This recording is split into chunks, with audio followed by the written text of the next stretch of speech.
मंडी बामोरा से पधारे Shri Nitin ji SDM sir, शीघ्रता से अग्रिम जिज्ञासा के लिए तैयार रहे।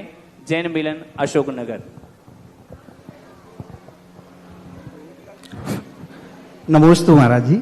महाराज जी, आज हमारा हम सबका परम सौभाग्य है और मेरा खासकर सौभाग्य है कि मैं प्रथम पोस्टिंग हमारी एसडीएम की है और जिसमें आपका सानिध्य ये हमारा बहुत बहुत सौभाग्य है। महाराज जी, मेरी ये जिज्ञासा है कि मैं जैन होने के जो 3 प्रिंसिपल होते हैं, बेसिक प्रिंसिपल हैं, नियम है कि एक तो पानी छान के पीना, मंदिर जाना और रात्रि भोजन का त्याग करना।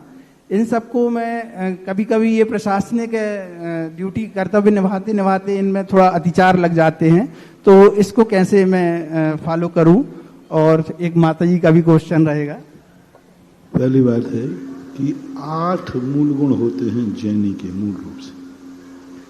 सबसे पहला तो मद्य, मधु और मांस, इन 3 चीजों का सेवन नहीं करना।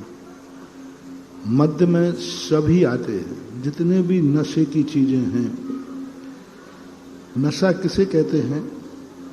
जो शरीर की मांग नहीं है फिर भी आदत पड़ने पर, उसके ना मिलने पर तलब लग जाए। रोटी नहीं आएगी उसमें, प्यास नहीं आएगी, शरीर की मांग है। जो रिपीट कर रहा हूं, जो शरीर के लिए जरूरी नहीं है फिर भी आदत के वशीभूत यदि ना मिले तो फिर तड़फ लग जाती है, वे सब नशे के अंतर्गत आएंगे। जैसे गुटखा, गुटखा शरीर की आवश्यक मांग है क्या? नहीं है, फिर भी खाने वालों को नहीं मिले तो बस। इसमें जितने भी है, और चाय को भी यदि थोड़ा सा ले लें तो वो 50-50%, क्योंकि कई लोग उसको शरीर के लिए आवश्यक स्वास्थ्य मानते हैं, लेकिन वो है नहीं, क्योंकि वो लत है, आदत है, पड़ जाती है। फिर भी गुटखे से लेकर के जितने भी नशे हैं, स्मोकिंग है, ये मधु, शहद का प्रयोग नहीं, मांस का प्रयोग। और सबसे बड़ी चीज है पंच मूल गुण। पंच मूल गुण में है संकल्पी हिंसा का त्याग। संकल्पी हिंसा उसे कहते हैं किसी को मारने का भाव, वो तुम्हारा कुछ भी नहीं बिगाड़ रहा है, फिर भी उसके लिए अपने खाने पीने के लिए संकल्पी हिंसा, शिकार आदि। संकल्पी झूठ, ऐसा झूठ जिससे सामने वाले की जिंदगी खराब हो जाए। संकल्पी चोरी, संकल्पी व्यभिचार और संकल्पी परिग्रह। जो परिग्रह हमारा नहीं है, उस परिग्रह के प्रति मूर्छा रखना। तो ये जो 8 मूल गुण हैं जैनियों के कहे गए। बाद में जाकर 16वीं शताब्दी के अंदर इन मूल गुणों में परिवर्तन आया और 13वीं शताब्दी में इनका परिवर्तन आवश्यक के रूप में हुआ। उन्होंने 3 रूप में, देव पूजा, गुरुपास्ति, स्वाध्याय, संयम, तपः, दानम चेति ग्रस्थानाम षट कर्माणि दिने दिने। ये 13वीं शताब्दी के लगभग ये 6 जैनियों के आवश्यक बनाए गए। देव पूजा नियम से करेगा, गुरुपास्ति गुरु की उपासना करेगा, थोड़ा बहुत स्वाध्याय करेगा।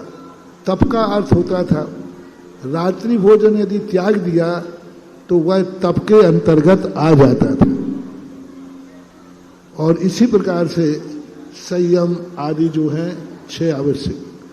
16वीं शताब्दी में एक और नया मोड़ आया, उसमें जल गालन को लिया गया। मद्य, मधु, मांस, जल गालन, रात्रि भोजन त्याग, पंचनुति, पंचनुति यानी पंच परमेष्ठि की स्तुति। तो अब वर्तमान में जैनियों की पहचान होना चाहिए षड आवश्यकों से।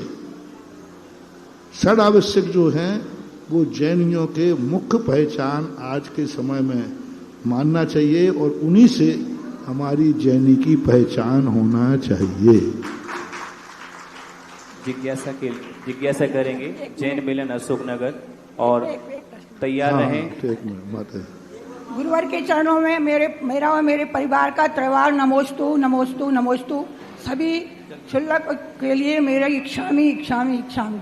हे गुरुवर, मेरा प्रश्न है कि प्रायोग लब्धि के काल में अभव्य भी अपने कर्मों की स्थिति को एक अंतःकोड़ी प्रमाण बना लेता है, जबकि उसको आत्मस्वरूप का कुछ भी भान नहीं होता, क्योंकि वह अभव्य होता है। तो हे गुरुवर, मैं ये जानना चाहती हूँ कि वह किन परिणामों के बल से अपने कर्मों की स्थिति अंतःकोड़ी बनाता है, और ये परिणाम उसके सहज होते हैं कि उसको कुछ पुरुषार्थ करना पड़ता है। बहुत अच्छा प्रश्न है। 4 लब्धियों को अभव्य भी प्राप्त करता है, उसका भी मन में कल्याण। ओम शांति। आवाज क्यों? लाइव चल रहा है, आप समझे बात को।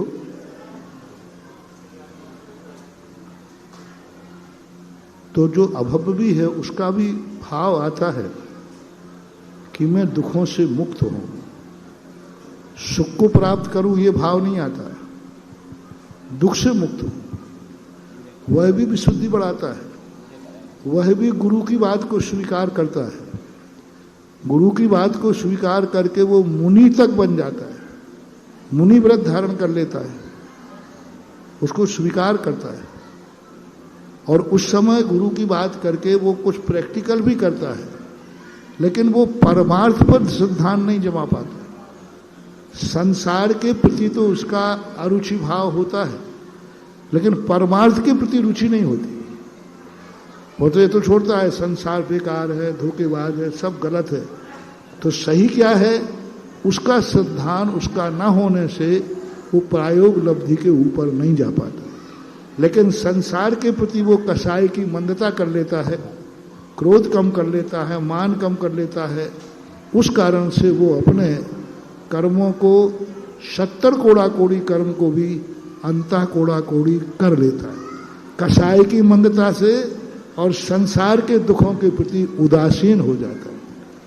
क्योंकि वो धर्म पर सिद्धांत करता है, सद्य दी पत्य दी रोचे दी, सिद्धांत करता है, मंदिर जाता है, मंदिर बनवाता है, मूर्ति बैठालता है, पूजा करता है, अभिषेक करता है, लेकिन परमार्थ के लिए नहीं करता। बस इतनी सी कमी उसमें है। बाकी भव्य और अभव्य दोनों संसार से, प्रायोग लब्धि में भव्य भी परमार्थ की सिद्धि नहीं करता। प्रायोग लब्धि के पहले पहले तक होता बस मुझे संसार में नहीं रहना, इस संसार को छोड़ना है, ऐसा परिणाम दोनों को आ जाता है। ऐसा जिज्ञासा करेंगे परम जैन मिलन अशोक नगर। परम पूज्य आध्यात्मिक संत निर्यापक श्रमण मुनि पुंगव सुधा सागर